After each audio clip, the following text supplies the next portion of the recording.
you are hearing this message right now, you are familiar with the conflict and you're probably feeling challenged to give a response. I want to remind you all that we are kingdom citizens and we must live like it.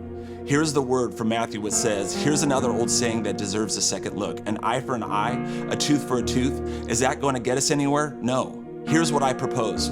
Don't hit back. If somebody strikes you, stand there and take it. No more tit for tat stuff. Live generously. You're familiar with the old written law, love your friends, and its unwritten companion, hate your enemies. I'm challenging that. I'm telling you, love your enemies and let them bring out the best in you and not the worst. For this battle is not against flesh and blood, but against rulers, authorities, against cosmic powers and the present darkness of this present age. There is an enemy prowling around like a roaring lion looking for somebody to devour.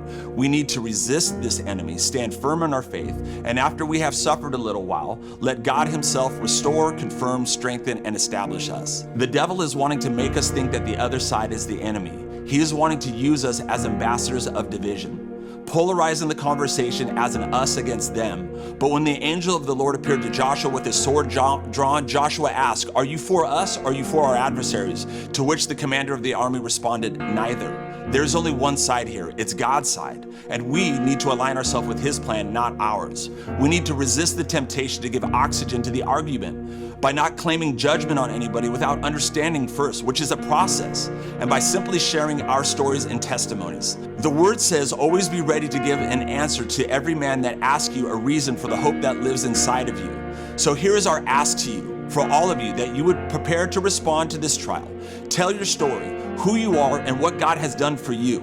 Use your spheres of influence. Tell your stories on Instagram, Facebook, text, email, small group, families, and friends. And here's the parameters. Don't take the bait. Resist the temptation to give oxygen to the division. If you find yourself arguing or cussing somebody out on Facebook, you have already lost the battle. Just tell your story. Tell what God has done for you. For Paul declared that the testimonies of the saints were the best letters of recommendation for any church or ministry. Here's Paul's words. Do we need to commend ourselves again? Or do we need, as some do, letters of recommendations from outsiders? You yourselves are our letters of recommendations, written on the hearts, to be known and read by all. And you show that you are a letter from Christ delivered to us, written not with ink, but with the Spirit of the living God, not on tablets of stone, but on the tablets of the human heart. Such is the confidence that we have through Christ towards God, not that we are sufficient in ourselves to claim anything as coming from us, but our sufficiency is from God, who made us sufficient to be ministers of a new covenant, not of the letter, but of the Spirit. For the letter kills, but the Spirit gives life.